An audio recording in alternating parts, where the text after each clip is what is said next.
Joining us now for tonight's big close-up is Tennessee Senator Marsha Blackburn. Senator, so we look at this district, it's traditionally very red. Trump won it by 22 points, which is not far off from where I'm from. Marjorie Taylor Greene's district is plus 24 district, which just means very, very red. And now we have a Democrat that's polling neck and neck. And my question to you is kind of twofold. Is this the result of the mass migration of Californians and New Yorkers and people to a state that doesn't charge you income tax and takes care of you pretty well in places like Brentwood or Franklin or Nashville, these kind of suburbs that people with money move to? Or is this just because Republicans aren't showing up to the polls right now? Joey, you know, what we are seeing in this race is that Republicans are going to show up and Matt is going to win this.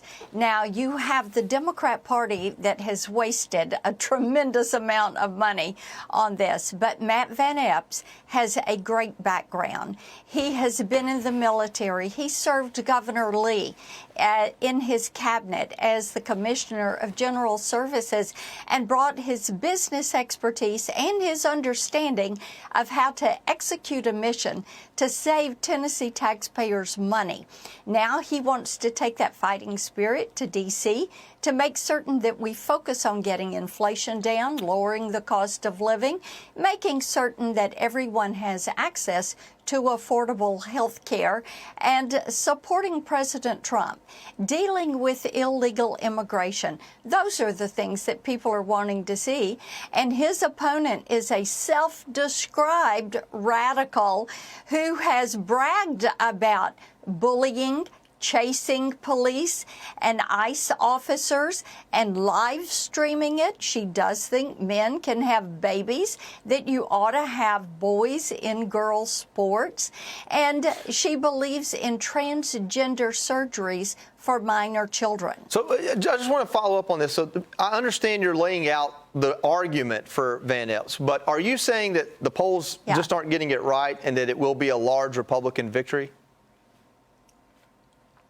It is going to be a victory for Matt Van Epps. And the Democrats have targeted, they've poured a lot of money into this to try to pull out every single Democrat that they possibly can. But this is a Republican district.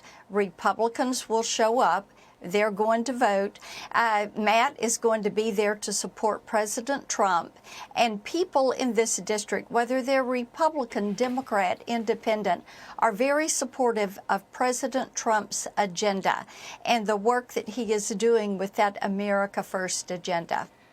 Senator, continuing on this topic, on these tight polls that we've seen, are you concerned at all that the closeness of this race is a signal, bad signal for Republicans in the midterms?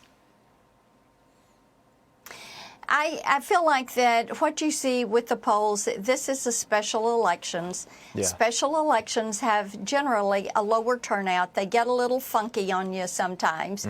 But we know that people are going to come home to Matt Van Epps. What I do think about the midterms is when you have the big, beautiful bill kicking in and those tax cuts, no tax on tips, my provision of no tax on Social Security and no tax on overtime, people are going to see that as they file their income tax. You're also going to see that Democrats have not proposed one single idea that will make the lives of Americans better.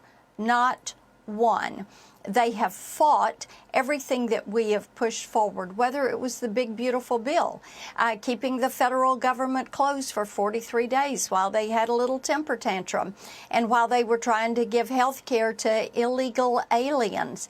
And what people want to see is what President Trump is delivering, renewing and revitalizing our standing in the world, making certain that they support law and order, fighting crime, which we are doing. President Trump and A.G. Bondi and Kash Patel are doing such a great job working with the city of Memphis, the mayor, the police chief, cutting the crime rate in half. That is a layout of the deliverables that the American people want to see. They want to see inflation come down. They want the cost of living to come down. And those are things we're working hard on. And indeed, they know Democrats are not going to do that. Democrats are going to raise your taxes.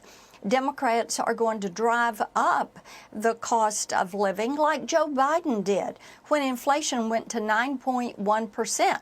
Now inflation is coming down, not fast enough as we would like to see, but as inflation comes down, then the cost of living is going to be more affordable. Getting energy costs down is important. I saw gas and Tennessee at $2.47 a gallon this past week when we were out and about. Those are steps in the right direction. We've got a lot more good that we can do, and we are determined to work on that. Senator, I want to turn to the murder in D.C. Democrats assure us the vetting of the Afghan nationals during the Biden administration was solid, but obviously it wasn't. Can we vet these Afghans that are in our country now? Can we go back and do this? Is it possible? Yes, indeed, it is possible, and it should be done. And, Tom, we knew in 2022 from an Inspector General report that it was improper vetting that was taking place in these individuals that had come into the country. But, you know, this is the result of basically 4 years of Joe Biden trying to make illegal legal.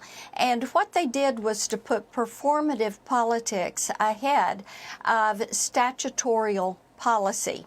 So when you do that and you just say, we're going to let them all in and we'll worry about it later, now you have the National Guardsman, Sarah Beckstrom, and God bless her family, and we all pray for the other guardsman who is clinging to life. And we pray for all of our guardsmen that are out there on duty, all of our military on duty. But when you have the lack of vetting, and when you have these individuals in there and you have an administration that says, well, we want to get this war over with, so we're going to declare it over, we're going to let these people come in and we'll worry about it and do the cleanup later. This is what happens. And you do have to go back. And I am pleased to hear A.G. Bondi talk about this, Secretary Noem talking about this, and reinvigorating the process, the vetting process. As I said, when Joe Biden did this, that in 2021, you do not have a 1-800 Taliban number to call. You do not have a website for the Afghani government that you can go to and make certain you have the name, the birth date, the proper documentation on these individuals, and that they are indeed who they claim to be. Senator, I want to get your take on the Trump administration's fight on narco-terrorism. You know, the strikes on these drug boats that are ferrying drugs into our country. We've had numerous strikes so far this year. Over this weekend, we've heard from bipartisan lawmakers, Democrat and Republican, coming from the Armed Services Committee. They're asking the Trump administration for more information that would support the legal justification for these strikes.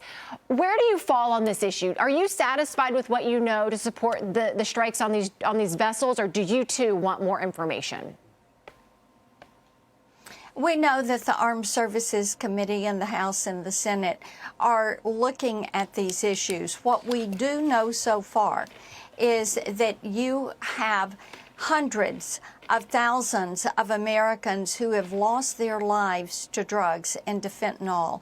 We also know that these terrorist organizations and these cartels are working to move these drugs into our country. And you go talk to any sheriff in Tennessee, and I am in every county in this state each and every year. And they will tell you that they know where the cartels and the drug organizations are working from. They know the routes that they are carrying.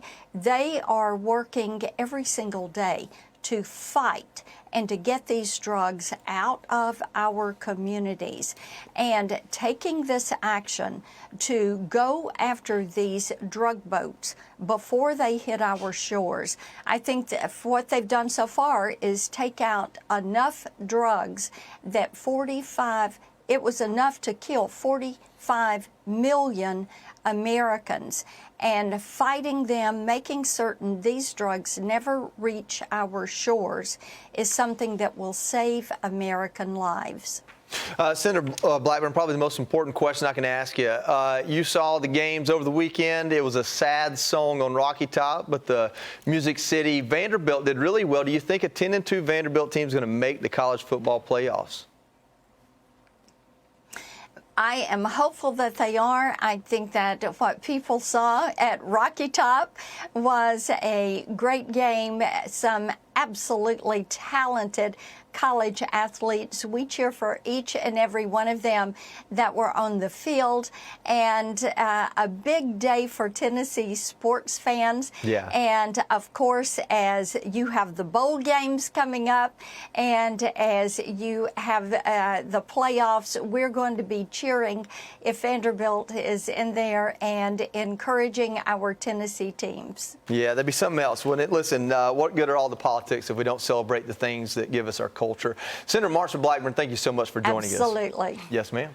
You got it. Hey, Sean Hannity here. Hey, click here to subscribe to Fox News YouTube page and catch our hottest interviews and most compelling analysis. You will not get it anywhere else.